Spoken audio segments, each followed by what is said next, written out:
एक थोडा medium term long टर्मची आपली एक संकल्पना आहे जे 100% आपल्याला या शहरमध्ये राबवावी लागणार आहे. कासरवाडीमध्ये खेडकर प्रकरणामध्ये अत्यंत एक महत्त्वाची घडामोडी येते.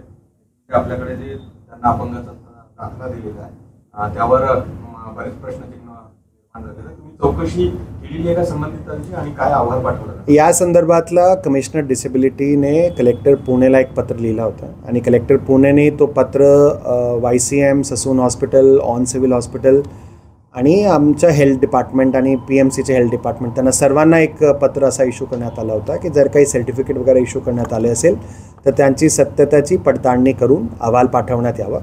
त्या आम्ही चौकशी आमच्या स्तरावर सुरू असून ते अहवाल आम्ही खूप लवकर कलेक्टर ऑफिसला सबमिट करणार आहोत. काल जे काही कागदपत्र समोर आले ऑर्थोपेडिकचा शिकाऊ डॉक्टरांनी या ठिकाणी चाचणी केली आणि फिजिओथेरपीने जी चाचणी केली त्यामध्ये त्यांनी असं म्हटलं की कोणत्याही प्रकारे डाव्या गुडघ्यामध्ये इजा दिसत नाही. आज रोजी मला त्याच्यामध्ये काही संभाष्य करणं बरोबर राहणार नाही. एकदा चौकशी समितीची रिपोर्ट फायनल झाली की त्याच्यानंतर आम्ही ते सर्व प्रश्नाचे उत्तर देऊ शकतो. आज आपण डॉक्टरांची काही बोलवलं होतं फिजिओथेरपी ऑर्थोपेडिक ते एक आमच्या जनरल मेडिकल डिपार्टमेंटची चर्चा सुरू होती.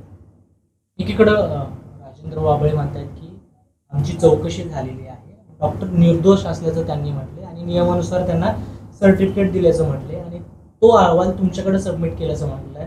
परंतु तुम्ही म्हणताय की अजून चौकशी सुरू आहे. त्याचा मी असं नाही म्हटलं चौकशी सुरू आहे. मी म्हटलं चौकशीच्या आधारावरचा जे अहवाल सबमिट करायचा आहे तो आम्ही बनवतो आणि तो कलेक्टर ऑफिसला सबमिट करणार आहोत. ओके, धन्यवाद.